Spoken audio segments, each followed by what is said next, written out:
Hey guys, and welcome to Sounds Like NYC, the only podcast dedicated to spotlighting New York City town. Today, we're not in our office. No, we aren't. Where are we? We're in Manhattan. Yeah. We are at currently the Sentiment, I guess, art showcase exhibit, and this is an event or like a art space. I forgot what's the exact term for this type of thing, like an art exhibit. Yes, art gallery. Explain to us. Yeah, explain to us. Yes, so then this is an art gallery, and then we are having the group show. So this is an 8 artists group show, and then each artist has an age and heritage.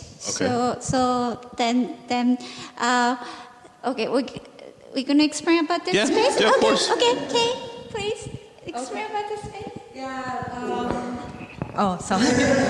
Yeah, this space called SFA Projects, owned by Schweitzer Fine Art. The owner is Keith Schweitzer. Yeah, it's like art galleries that the concept of this art gallery space is kind of like artist-run projects. Yeah, we always like invite artists to come and do the art project with us, curating the show.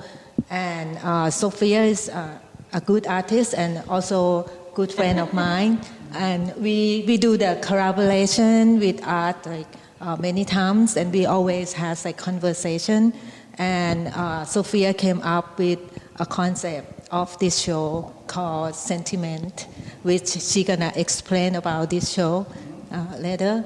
So she come up with a nice group show with 8 Asian artists. Yeah, let Sophia explain about the concept. Yeah, so before we get into that, could we just let us know like a little bit about yourselves? Like, yeah. No worries. You guys are just excited to talk about it. Yeah. Okay, so my name is Sophia Chizuko. I'm originally from Japan, and then I'm a visual artist. Yes. Yeah, and my name is Silikun Pratachot. I'm from Thailand. I'm also an artist and a partner with this space. So that's why I can explain about this space. Yeah, and I have work in this show too. Yeah. My name is Lulu Mom. I'm from Taiwan. I'm one of the participating artists in the show. I'm a visual artist, and my practice is quite conceptual based, and so the result can be like in different mediums. Yeah. That's awesome.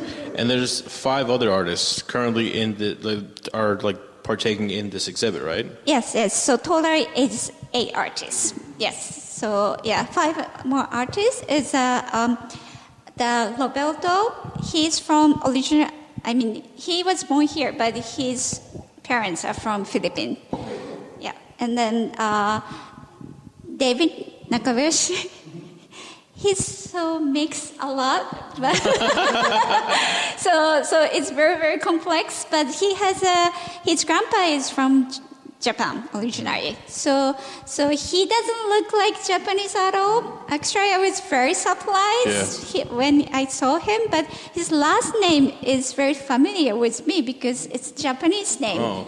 And then, are you Japanese? So he has a little bit of Japanese. Okay. Yeah. And then the Chemin, he's from Taiwan. Mm-hmm. So the watercolor. And then Ji Young, he was born in South Korea, and then teenager he went to Myanmar, and then he came here. So he also mixed different culture. So yeah, I just wanted to thank Chemin for, I guess, letting me even know about this whole thing. So.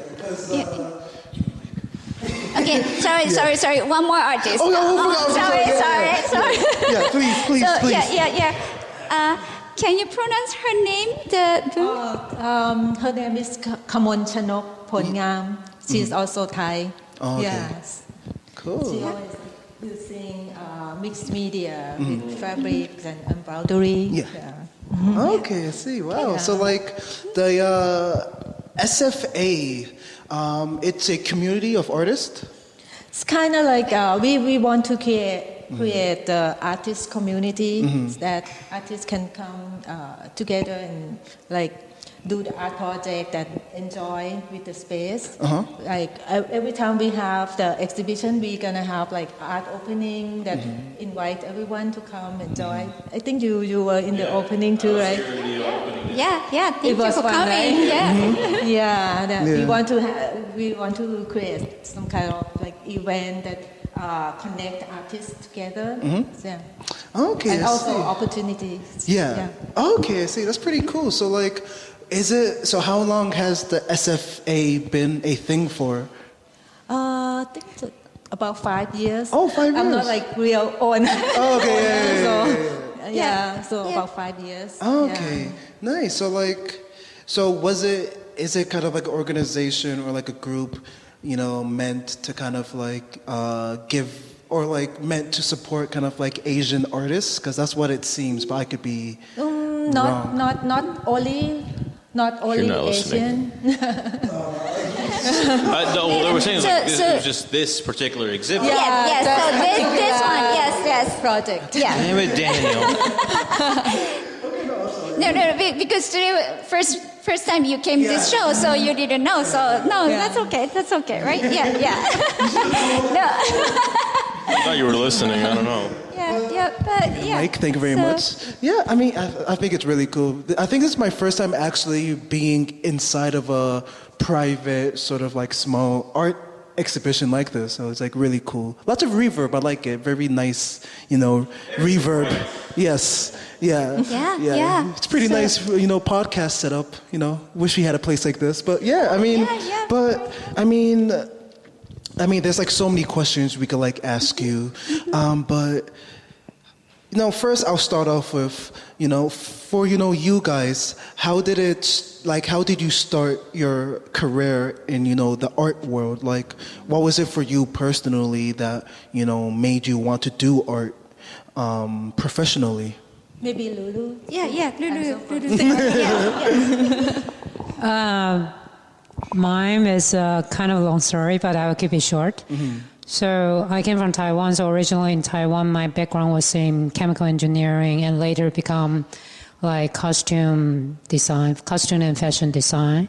Kind of like this transition, like in Taiwanese culture. I wouldn't say for all Asian culture, but at least from what I know, it still have this like making art is just a habit. Right, and it's not a real career. It's not a real career. I think what's funny, like Chemin was going with the same exact thing. He told the same exact thing. Like that's why he came over here, because like he thought he could pursue his art a little bit more, because of where he was from, it was just seemed like as not a real career. But I think you guys have exemplified that that's not entirely true. Yeah, so I think, that's how I find that this kind of like shared similarity of like back in the home country. It's not like we don't have artists there, but like, I guess it's like just the cultural influence, and also like my study in Taiwan was like really like academic based, like all the scientific subject, and then later I tried to like deviate from like chemical engineering, so I went to do the theater costume design. But still, like I was in the design, the theater, and also working on those like kind of in that industry. I realized as it's like closer to art. It's a design, it's still creative, but still very different from. I feel design is. I'm not like fully like communicate or expressing my feelings, because design still has a purpose. But then I feel like making art, like I want to say something, I want to express something. I don't know. I feel there's no purpose, just simply I want to express myself. Kind of like art for the sake of art. Yeah, just for almost like I want to, share my feelings and not for any purpose. Yeah. And so then I just decided that I want to come here, and I got my MFA, and then I started to like really step into the art world, and I feel like I got really lucky, and I get to know people on the way, and so I stay in the art world, like say through the exhibitions, through the program that I met Sophia, and then through Sophia I met Kate. It's like it just like build up this like connection, and yeah, that's my weighing. Yeah, that's really cool. Yeah. Wow, yeah. So I guess Kate would be next. Like, what inspired you to do art? I also have background as a designer. Oh. I graduated in like interior design. That's so cool, yeah. But I also like love painting, drawing since I was young, and I use watercolor to collect my memories. I like traveling, like when I was younger, like travel and like have watercolor tools with me and paint things that I impress. Yeah, and later on, I kind of into about spiritual Buddhist and I'm a Buddhism, and more about like meditation, think about life, and start to express my thoughts about life in my art, and keep expanding. I love seeing nature and compare about life philosophy, Buddhist philosophy. Yeah, so it's became more serious about art. And when I moved to New York, I had the opportunities to show it, and it's encouraged me to do more. Yeah, until now. Okay, I see. Yeah. Cool. Yeah. So. Okay. Sophia. Me- Yeah. I know yeah. your name, David. Come on. Yeah, Sophia. Actually, our family traveled the world when I was 4 years old. Actually, yeah, I went to Minnesota, lived there for a year to 5 years old. And after 5 years old, we came to New York a few days, and we went to Europe. And then I went to Lulu Museum, and then I saw Mona Lisa. So then, but at that time I wasn't sure. But then I just go there and I touch something, but maybe just a frame or something. And then nice security guy just pulled me up and then said, what is this? And then people are talking about that. And then my parents said, oh, you touched Mona Lisa. And then in my mind, it's Mona Lisa. What is Mona Lisa? But then I feel like artist is great. Something like Mona Lisa great. Okay, artist is great. So then, I want to be artist. So, You wanted the same glory of Mona Lisa. You want to have so much clout that someone pushes a little kid away from your art, basically. Yeah. But then no, Mona Lisa. That's great. So then, actually, first time I went to France, but then a little bit boring for me because I like more contemporary art. So then I came here. And then I met a very strange instructor at the school, the Art Students League of New York. And then I just stay. That's awesome. Yeah. So, why do you guys think that this, what was the purpose of this exhibition? Okay, this idea came up to me because of the pandemic. We couldn't meet each other. And Kay and I was connected through the collaboration art. Then during the pandemic, we were more connected. Right. Yeah, so good. And then we went to Met together once. So then also the not only pandemic, like AAPI hate crimes up. So then I saw, why they hate us? We are so nice. We are very nice. Right, yeah. So then I said, no, we have to show how nice we are. So that was the beginning. Then I told Kay, then we should do something. And then Kay was connecting me to this space. And then at the beginning I was thinking very small. And then, huge space. Then I can invite more artists. Then many artists came up to me, and who has Asian heritage. Then Lulu, I met her at the program, the 95 Migrant Artists program. Then yes, Lulu. Like that. And then, Roberto, I met him, and then we had a show before, and then, Nakabayashi, and then Jamin, Jiyoung, yes. So then, it was so quick, it came up my mind, then. And we put together the proposal and present to Keith, the owner of the space, and he liked it. So that made it happen. That's awesome. I've always wondered though, what the process is when you're curating art for an exhibit. How do you choose, not only which artists to put in, but what particular art pieces. So what goes through that Yeah, that is process? my favorite people and then my favorite artist. That is good thing about curator. Right. Curator pick the favorite people. So yeah. So then also for this show, especially this show, at the beginning I was thinking maybe different country, but then Asian heritage, but then I connect to the people like this. Okay, these people, this artist, then finalized was it's good for this space. So then also like I walked through their website. I checked everybody's website and then everybody's work, and then most of them I saw it before. So I have idea. So then I think it's good like connected like in my head like okay, it's good. Mm-hmm. But then Kay introduced me Bung. We call her Bung. So. Yeah. Thai people like to call nickname instead of real name because it's too long. So like Kamonchanok. I cannot pronounce her. Yeah. So then I saw her website and it's so beautiful, and then, of course. So then that was the thing, and then the difficult thing is it's really bring everything here and they put all together. I walked through many times. Well, just. Physically walks through here.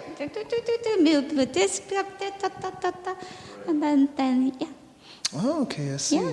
Wow. So, yeah, I mean, just like in the art world generally, or like even like any creative world, it's about who you know, right? Where you know the connections you make along the way that will really help you to advance your career.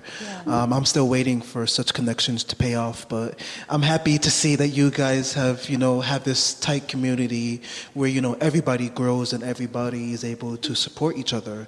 And speaking about the purpose of this exhibition to kind of like to show solidarity for the APPI community.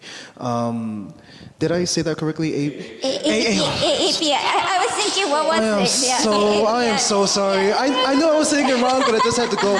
Wow, I'm embarrassed myself. I just had to thank you. No, I don't know. No, APPI. Isn't that? No. Yeah, Asian American Pacific Islanders. Yeah, I don't know. API. Okay, sorry about that.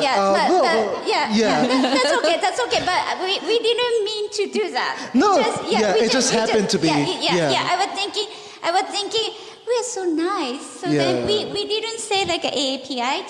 Just I want to say we are nice people. Yeah, of course. Yeah. And then people should come to see the work, and they have to. Yeah, no, it's great because I wanted to ask, like, I mean, like throughout your career, in like America and stuff like that, like, do you guys have any experience with like racism within like the art world towards you, or have people in the art world have been inviting and welcoming you regardless of you guys being Asian? Okay, so this is gonna be long, so I'll make it shorter. Yeah, it's fine. Yeah. Talk about it. Because we want to. It's a podcast. People are used to big long conversations. So. Share with us your story, because it's very important, just like talking about this type of stuff so that things can change. Oh, okay. So yeah, not really like because I'm in the immigrant artist group, so then we are okay. But then like art world, unfortunately, we are like a very tiny small group. So especially like auction. So many people like, hey, this is like 1 million, this is million. That is more like a different kind of people. Right. Not many API people there, and the price is huge difference.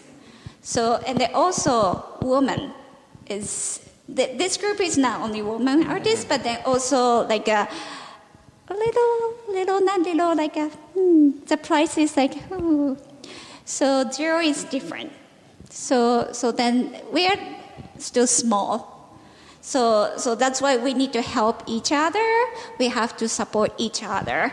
Otherwise, America is big and the world is big, so we're gonna be clashed right away. So then good thing is that we have very good connection with each other, so we support each other. So then, and another good thing about America is we can survive as an artist. I can say, oh, I'm artist. So people respect some, yeah. So that's it. Okay, yeah, no, living the dream for sure. Being able to survive off of making art and stuff like that. But have you guys ever experienced any form of racism personally within the art world, or? And that is to say, like, if you haven't, that's amazing, and like I'll be really happy if you guys haven't had any like tough experience. We like hearing that you have it more than you have. So you? I feel racism in general. My experience is really subtle. So I cannot give you a really specific experience of somebody did something to me. But I feel like almost like it's kind of like interaction between the lines that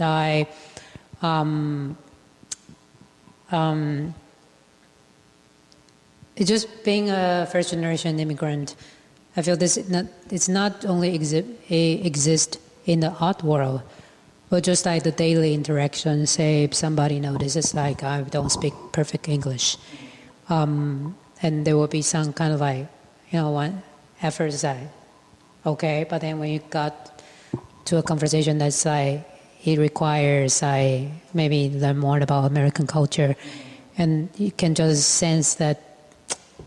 Sometimes I feel like maybe the most, like I remember the most is people will have certain expression. But then also I'm not sure if I think there's also the questioning like, was I over-interpreted? Mm-hmm. Right? Or like it really, so I feel it's really complex. Mm-hmm. So my approach is I noticed that being an immigrant here, and then the treatment is not always equal. But I also feel like it's up to me like how I want to look at it. Because you could say that you'll be happy like to know more if like there's a good thing than a bad thing. I feel like even like in my life there's indeed something like I feel not just, not fair, but I tend not to make it stay. I focus on like the good thing.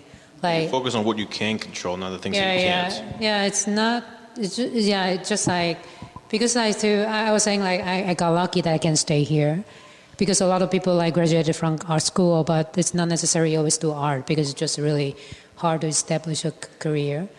And I feel like all the people like support me along the way. It's a lot of like the American, like Caucasian, and it's just my professors and the artists that I work with.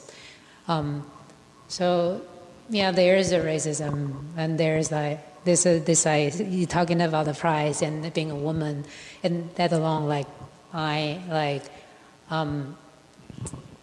so just in general I feel like I choose to focus on the good thing. That's good. Yeah, like this show is just like when she told me about, like when Sophia told me about the concept of the show, I was like, first I'm really grateful that she invited me, but then I just feel so sweet that, like, she told me exactly what she said. It's like, we're so nice, and we just like want people to see like Asian is nice. It's not like what you hate us. So yeah, that's mine. And what about you, Kate? I don't know what to say, because like me personally, I don't really care much about who like me or who hate me, who give me opportunity or not. It's just my personal. I just like think about that everyone is depend on themselves, how they want themselves to be.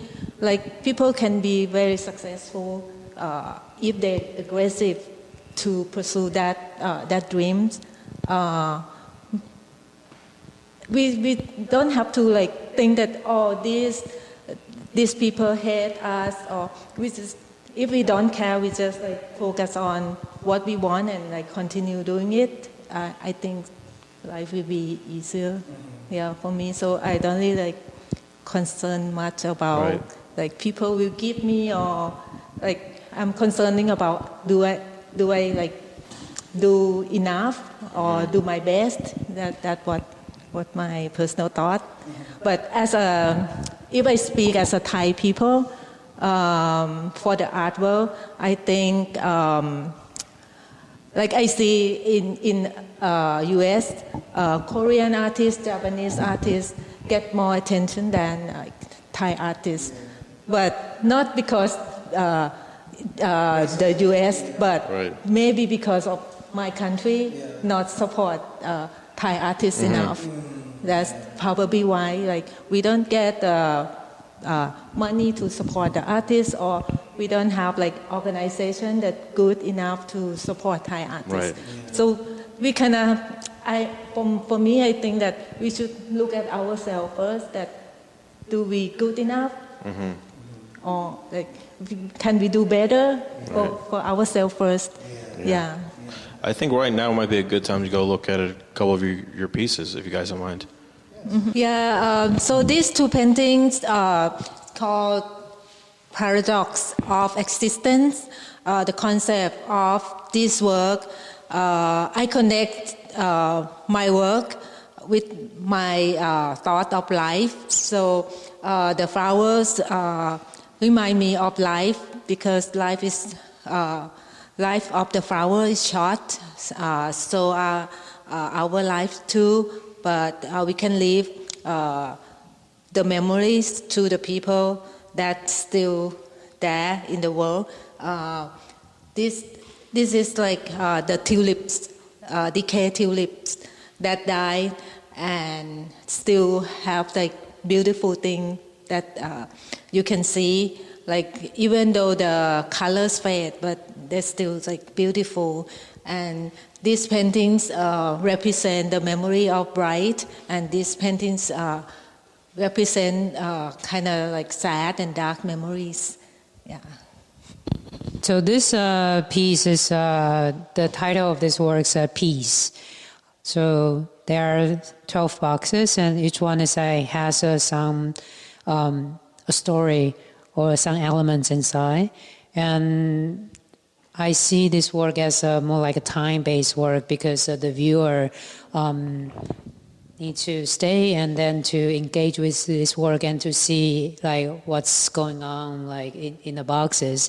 The whole thing is controlled, like time-based in terms of like, because they are controlled by this Arduino, like the microcontroller.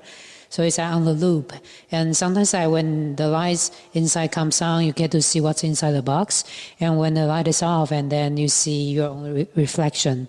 And also this is a multi-sensory work as well. So there's a visual, so you see like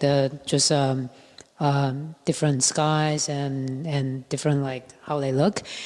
But when you can also engage with, because there's also sound and touches. It's like sound in terms of like, this is a telephone. So when you grab the cup and then you walk away, once you create attention, just like the game we play as a kid, and then I'm not sure if you can hear it, but then there's like so there's a different, like there's a recording inside, and then the other one is also a sound piece. So, but then it's a chance if the viewer has a like the earphone, and then they can plug it in, and if they don't, then that's all fine too, because you still get to experience like the visual presentation, and all the photos. They are the photo print on the canvas. So all the photos are the sky that I took last year. So like that's also like a sky is a day, and a day a story, or even like a person. It's like all depending on how you want to look at it. Yes, thank you. Hi, my name is Sophia Chizuko, and then this is my piece. I do abstract painting. So actually this is mixed media, and then I use the collage. So when I make this is actually, not really I make it. I was talking to the painting, and then I was, the painting told me how to do it. So then I put like this one. Sometimes they say no, then I have to take it out and I put it on. So it takes a long time. I take a long time to make one piece, but then if this painting feel better, I feel better. So something like that. And then also this is what I see, but then I like abstract painting because other people see this and then different background, different experience, and then see different thing inside. So we have like a conversation, me and painting, and the painting and viewer. So and then every day it looks different too. So hey guys, welcome back to this episode of Sounds Like NYC. And we just finished looking through everybody's art pieces in this exhibit, but if you guys don't mind, would you want to talk about your personal favorite piece within this exhibit? Lulu, you want to start first? Yeah. I like that piece. Okay, yeah, sure. I wouldn't say that's the favorite, but then that is the most recent one. Mm-hmm. I finished. I have to say thank you so much for trusting me, because she didn't see the work. She just I made it specifically for this show. Mm-hmm. That work is I wouldn't say it's only about the experience of the last year, which is like stay-at-home pandemic, but then it's the format itself, why it is in a grid. It's a appropriation of the Zoom meeting. Mm-hmm. So let's start from the format and why it is like 4x3. It's just last year, like all the time, I'm looking at the screen, either like for the work and for basically all connection, like work and family, friends. It's always through the screen. That's my feeling of this year. So when I got the opportunity to show here, and I just want to really have a work that express my feeling recently. So it just happened like I put this together, and then I was going through like my photo archive, and I also found out that I photographed a lot of sky last year. And maybe just as happy coincidence, like Zoom is really rigid, but then sky represent hope that I feel. So I put them together, and then this work, it's through this work is I want to explore the inside outside, the boundary. Like it can also be like internal world and external world, and also at home and outside world. So that's why you see each box, like Zoom, each box is a person. I really see each box in that work is a person. So there are different things going on. Sometimes some of them they are light inside, or they are the sound inside, or even there's air blowing inside. So just like there are different things going on, and then it's up to the viewer where you want to focus, and then you choose your focus and you get what you see. But it's not always that you get to see what's inside, like a person. I always like this metaphor of like the inner light. If our light inside is turning on, that's the time that we are willing to engage with others, and you get to see who this person is. So that's in the work is when the light inside is on, and then you see what's inside. But then when the light is off, and you see that surface tend to be a mirror, the viewer see themselves. And I think that's another metaphor of when we have the interaction with other people, they will come up with some kind of interpretation of how that person is. I really feel that's actually a reflection of myself. How I see others is the reflection of myself. So that's like this, why using the tour mirror. And then, am I talking too much? No, do your thing. Yeah, talk away. Yeah, no problem. Like I said, this is a podcast, so long conversation is better. Yeah. So then it's another, it's inside outside, and then I was also trying to bring like different sensation into this work. So like my work is usually really visual, but I want to bring different sensations, say like the sound, the touch, and the smell. So that's why like in this piece it's kind of experimental, and so that's why like there's you can see things like inside outside, but also there's if you grab the cup, which is the telephone, so that I think maybe most of us play that when we were kids. So you can hear the sound file played inside. And there's another box. It's a headphone jack. So if you happen to have a headphone, you can plug it in. Can I use my AirPods? Next time, maybe next version. I'm thinking about Bluetooth. Yeah. In the next update. Yeah, next update. Yeah, like a $1 million idea. 2.0, there will be Bluetooth. But this time it's just like, but I also think like there's a chance, the idea of like chance, if you have the headphone and you know what it is, and you get to experience it. And if you don't know, and that's fine too. And so, and another thing is I want to put the idea of time in my work. So I'm also thinking about what's time-based work. A lot of times I think about time-based work as video, but I don't have really strong connection with video work. So I come up with this setup, which is like Arduino. So I program Arduino. So the programming itself it's like looping on itself. So you see that which box the light is on and which audio is on or the fan is on. So it's in a loop. So if the viewer wants to see everything, kind of like seeing a video, and then you need to stay there and then to get to experience the whole thing. But if you don't want to stay, like you're seeing a video, if you don't want to see the beginning and end, that's fine. But the idea is there. It's like, for me, it's a time-based work as well. So installation, but also time-based. Yeah. That's really cool because it seems like you took your, I guess, general skills of just being like an engineer, like a chemical engineer. I know like chemical engineering isn't exactly like, computer engineering and stuff like that, but just that general, more technical sort of like, headspace and like abilities and like applied it to your art. So I feel like that's like a really cool connection between what you like studied and your art career now. That's really cool, I think. Yeah.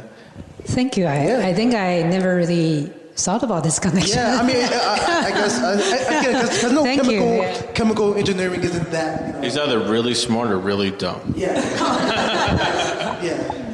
Yeah. I'm so stupid I become smart again. But like, yeah, I think it's really cool. Exactly. No, but I'm really looking forward to kind of like experience it after we finish. No, huh? You did. Editing a podcast is a wonderful thing. Yeah, we really did. But like, next up with Kate. I'm so sorry.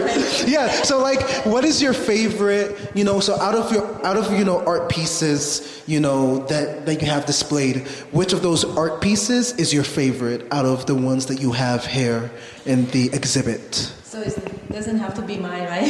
No, like it has to be like one of yours, yours. like out of like your personal one, like which one is your favorite? She has two pieces. Okay, so yeah. I will see which one is your favorite. Yeah, so which one of the two pieces that you have is your favorite? I have two pieces, Yeah. but actually it's the same story, Oh, okay. same concept. So okay, then let's can't just like Yeah. decide which one. Exact. So why is it? Yeah. Decided to bring this art piece to the exhibit. Actually, Sophia picked. Can I? Sorry. All comes back to Sophia. I have a question. Yes. So you say the concept. I'm always really curious because you talked a little bit about it, and you say this is the same concept, but I'm really curious why the results are so different. Yeah, why? Let me think. Yeah, these paintings are called paradox of existence. So it's from like this flower. Do you know which flower is this? What kind? It's a tulips. Yeah, it decayed tulips. I bought the tulips when it was like fresh and like bright color. And Forgot to water it. and then I see it like slowly die and decay, and it's still beautiful. And the petal is like so so thin and like the color fade, and it's kind of nice. And I think about life. Like I told you, I like to compare things with life. That flower have short life, so us too. And we still can like remain like good things like memories and stuff, or bright and darkness. So I came up with one with a bright memory and one with kind of like sad and dark memories. That's deep. So you do It's really cool just like seeing that sort of like observation in like a form of like a painting. And try to But also, you basically let a flower die for your art, right? I mean, we kill trees for I papers. kill flowers That's for true. my art. Because do you think? Give me the mic. Do you think that, you know, based on you being a Buddhist, like that sort of philosophy kind of like had a part of you thinking this way about, you know, existence and It's part life? of like practicing too. I see. That's really cool. That's really cool, yeah. Because it's simple, just like if you don't know the background, but once you understand the meaning behind it, it has such like a deeper, has such a deeper meaning. Thank you. Yeah. It's really cool, I you think. do It's the really, really cool. meditation, right? Before she does the work, she does meditation. Oh, cool. Awesome. That's really cool. Morning. Yeah, that's so cool. Yeah. So, Sophia. Okay, I'm more simple. Yeah. Which one is? Cause Mine is like a line. yeah, hers is right there. Yeah, we already know which one's hers. But Yeah. So it's that one. Yeah, that one, and then the orange one, and then the one. Okay, and so the then very so, abstract sort of angular. I do abstract art a lot. So I think abstract is very interesting because depend on people, it looks different. So you have a different background. So if you see the art, so then you see something, but you use your background, imagination, and experience, and you find something.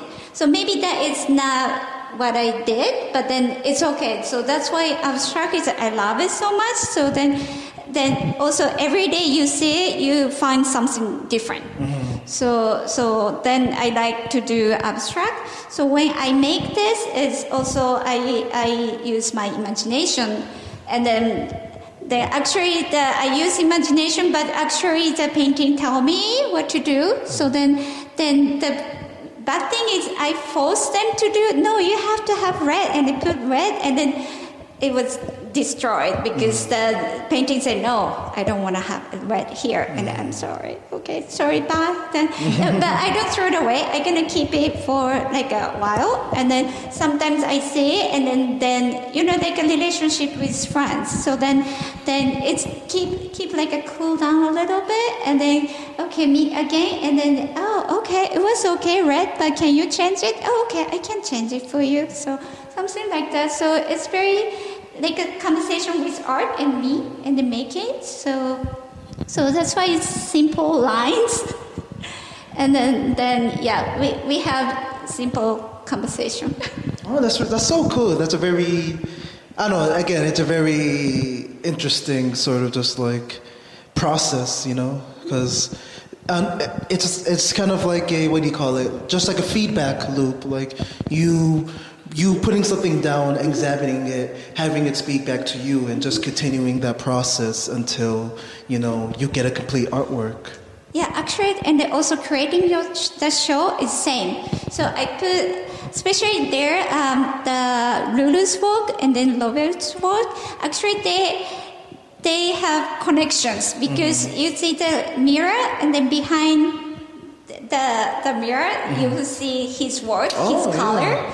And then this Lulu's work also case. So then the like a kind of female thing is, so it's conversation. So that's why the atmosphere is get good. So I asked all painting where you want to be, where you want to close to them or far from them. So then I make this space like that. So That's so cool. And like when you were like talking about having a conversation with your art, because I feel that in a sense it kind of like reflects maybe you're a Japanese culture and heritage. Because if I'm not mistaken, I know that based on Shintoism, Buddhism as well to like a lesser extent, this idea of everything sort of having its own life or its own sort of just like. Its own personality or its own life. So just like I could be completely wrong, but I do remember studying this a bit. Cool, nice. Yeah, Okay, but yeah. correct me if I'm wrong. But the idea of even in inanimate objects being grateful to even inanimate objects because they serve you a purpose and just being grateful to them serving a purpose. Correct me if I'm wrong because I could be completely. I could remember completely wrong, yeah. Oh, that's good. Yeah, yes, for the anime, like Miyazaki anime, so the Spirited Away, that one? Yeah, Spirited Away, yeah. Yeah, that was about Shinto, is kind Yeah. of, so then in Japan, we think everything has a god. So like even garbage has a god. So that's why if you find the garbage have to be in the garbage bag, and then we have to if we can recycle it, we have to recycle it. So then they will be happy. Otherwise, they're gonna attack you. Yeah. So then you're gonna get poisoned or something. So your life gonna shorter. Yeah. So we have to be nice. So then I sometimes I see the tree or I have a plant at home. I touch and they say hi because the plant has a god too. So then we have conversation. Nice. In a sense, you did have like a conversation with your art pieces as you were making them. So I think that's like very cool and kind of reflects back on your culture, like with like Kate, how like her Buddhism beliefs reflected back in her art. And and how Lulu, I guess her like engineering.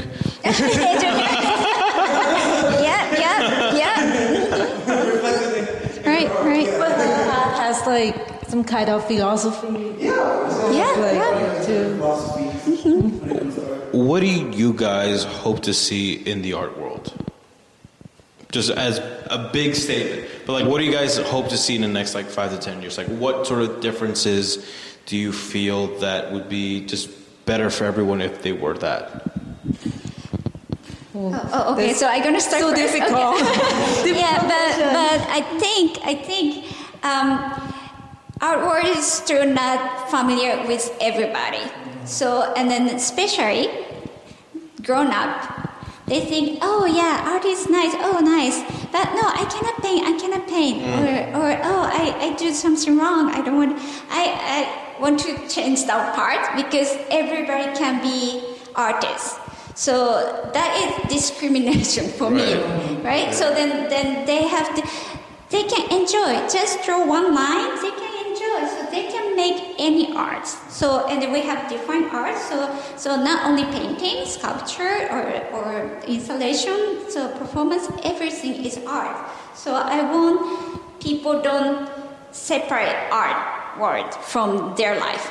We are in the same world. So we want to talk to everybody about art, and then we respect them, so they can respect us too, and also kids.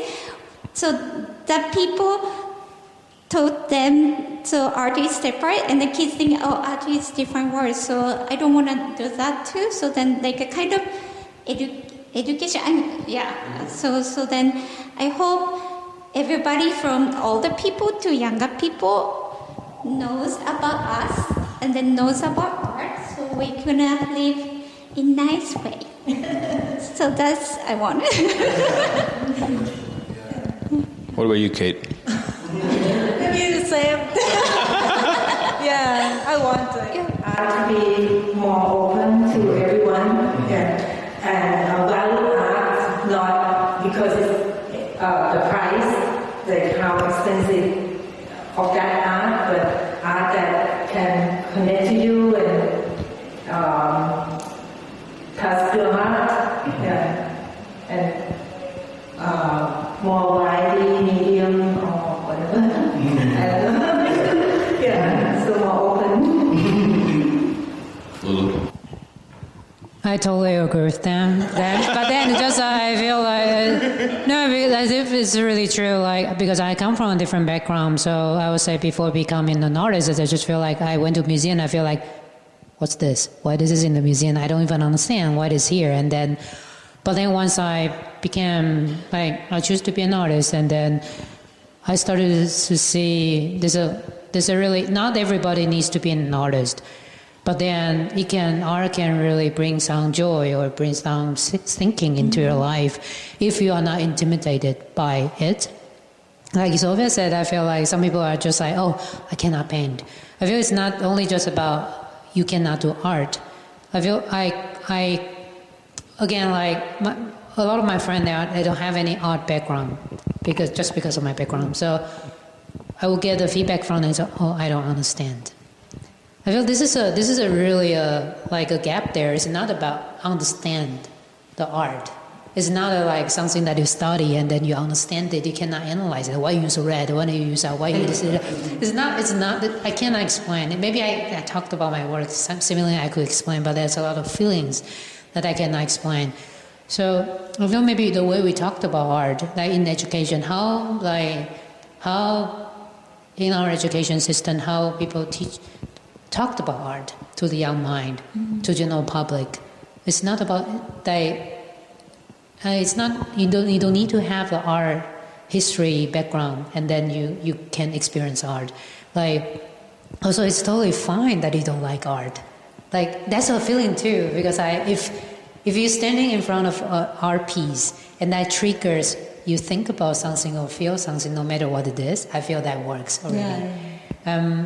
But then if you only just like, oh, you don't even want to have some kind of a interaction with it, and I feel that really fail. That's about responding to. So that's I really agree with both of you. But in terms of like in the real art world, I'm not like not real in the art world. I hope that you mentioned about diversity. That I feel especially here. There's more like there's more visibility for people of color, and I hope that this will continue, because I feel like the public, like the art, it's also like it's a way to create this image of like what's valuable, and because if all the big like the blue chip art like galleries are selling all the like the white Caucasian male art. And that gives people a perception of, oh, that's the real art. That's the great art. But then if people see more representation of like art by people of color, and then that would change that perception of like, this is for everybody. Yeah. So it's about changing the narrative of art. Yeah, because I feel that I see like, even as simple as like why they made Barbie, and Barbie used to be all white.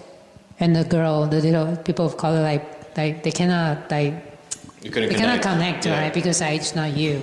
So say why I sometimes think why people from my culture they don't really like engage with art. Maybe personally they don't have connection with it because it's made by that culture or that visual representation. It's just like you don't feel connected. But then it's not like we don't have artists like of people of color, but just like it's not being seen by a lot because the media or the big gallery museum is not promoting it, or there's no visibility. But then if there's more visibility, and then I feel like it's just like this is, then you see oh my kind of culture is represented in the museum or in the gallery, and then they will start kind of like, oh, this is like I can connect with it, and I want to go to check it out, and then that would kind of like create, maybe it would create a different like the dynamic of how like not just in the art world, but I feel like cultural in general, like yeah. Yeah, I mean, I think going back to like what Kate said, and this is why I love like this exhibit so much, is that it is up to us to sort of like find people who are like us, who share different stories, so that people that look like us can feel inspired to actually pursue something in art, to try to understand more art. So it's not just look like as an other, it's look like, oh, it's just, yeah, that makes perfect sense. Like, I can definitely see myself being an artist. Awesome. Well, thank you guys so much for coming on the podcast. Thank you. Thank you so much. Oh, I have to end it off.